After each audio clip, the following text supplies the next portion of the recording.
هذا المنبر تنرحب بزوار مدينه مكناس وبجمهور مدينه مكناس، تنرحب بهم في المهرجان، في المهرجان العيساوي في نسخته الخامسه. وهذا المهرجان ان شاء الله غادي يكون على مستوى. تنشكر كاع المنظمين اللي نظموا هذا المهرجان هذا، تنشكرهم جزيل الشكر.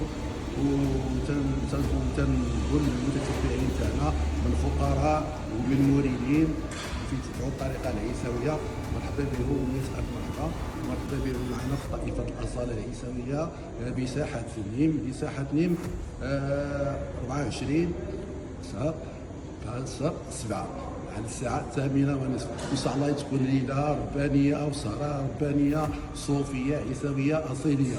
ومرحبا بالجميع وتشكر الجميع. السلام عليكم ورحمه الله تعالى وبركاته.